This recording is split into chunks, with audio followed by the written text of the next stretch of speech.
इस वीडियो में जो केस हम डिस्कस करेंगे आज, ये लेडी एक बिजनेस लेडी है, बिजनेस वुमन है और न्यूजीलैंड की रहने वाली है और न्यूजीलैंड से वो अपना कॉस्मेटिक सर्जरी प्रोसीजर के लिए हमारे पास आई है। लेडी काफी लर्नड है, काफी तरह से नॉलेजेबल है और पहले भी कुछ अपनी कॉस्मेटिक सर्जरीज करवा चुकी है दुनिया के अलग अलग देशों में। अभी जब ये हमारे पास आई है तो इनका मेन कंसर्न है कि जो इनकी ब्रेस्ट है वो सैग की हुई है काफी। और ब्रेस्ट सैग करने के बहुत सारे रीजन होते हैं, एज के साथ साथ या वेट लॉस के बाद या फिर प्रेगनेंसी के बाद। अगर हम हमारे इस पेशेंट की एज देखें तो एज इनकी 56 है और ब्रेस्ट सैग कर रही है, जिसके लिए काफी कंसर्न है। हमारे लिए इसमें इनके साथ अच्छी चीज क्या है कि पेशेंट काफी लर्नेड है और काफी अपना रिसर्च करके आई है ब्रेस्ट की सर्जरी के बारे में, ब्रेस्ट के प्रोसीजर्स के बारे में। तो जब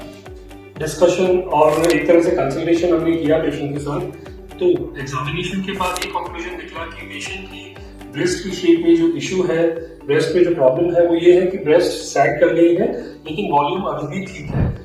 ऐसे केसेस में जिनमें की वॉल्यूम ठीक है लेकिन ब्रेस्ट सैग कर गई है, तो जो पर्पज होता है सर्जरी का वो ये होता है कि ब्रेस्ट को हम लिफ्ट कर दें, नॉर्मल पोजीशन में ले जाएं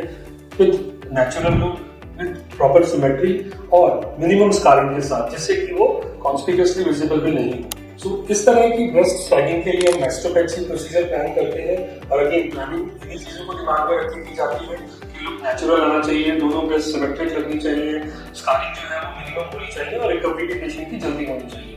और इसी प्रोसीजर की प्लानिंग में सबसे इम्पोर्टेंट पार्ट जो है वो है पेशेंट की जो ब्रेस्ट है उसकी प्री प्रोसीजर मार्किंग्स करना, जो कि फाइनली डिसाइड करती है कि ब्रेस्ट की शेप कैसी रहेगी, निपल एरिया कॉम्प्लेक्स कहाँ पे आएगा और सैगिंग ब्रेस्ट की कितनी कम होगी। और ये एक एडवांटेज होता है एक्सपीरियंस प्लास्टिक सर्जन से कराने का कि उन्हें एक तरह से बेटर अंडरस्टैंडिंग होती है इन मार्किंग्स की और किस तरह की शेप इन मार्किंग्स के बाद सर्जरी करके हम अचीव कर सकते हैं। इस पेशेंट में जिसमें कि सैगिंग ब्रेस्ट था और the plan was to do mastopexy, हमने इसमें मिनिमम स्कारिंग के लिए short vertical scar technique use की और हमने ये डिसाइड किया कि वॉल्यूम ब्रेस्ट का ठीक है तो हमें मिनिमल रिडक्शन करना है ब्रेस्ट के साइज में, जिससे कि ब्रेस्ट का शेप और साइज नेचुरल लगे और एक अच्छा रिजल्ट आए। जो हमारा प्रोसीजर था वो एज पर प्लानिंग गया है और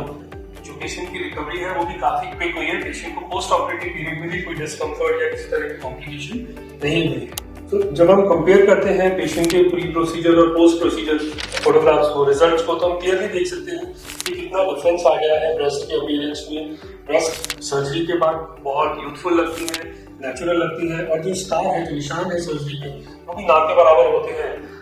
इन केस अगर आपको इस तरह की ब्रेस्ट की कोई प्रॉब्लम लगती है कि जिसमें आपकी ब्रेस्ट सैग कर रही है, लूज हो गई है बिकॉज ऑफ एनी रीजन, कहीं वेट लॉस की वजह से, कभी प्रेगनेंसी की वजह से, कहीं एजिंग की वजह से, आप मैस्टोपेक्सी प्रोसीजर से ब्रेस्ट वापस टाइट करवा सकते हैं, ब्रेस्ट लिफ्ट करवा सकते हैं और जो आपकी ब्रेस्ट की निपल एरिया कॉम्प्लेक्स की पोजीशन पहले थी वो बड़े आराम से अचीव कर सकते हैं अगर आप किसी एक्सपीरियंस प्लास्टिक सर्जन से कंसल्ट करके ये प्रोसीजर करवाते हैं।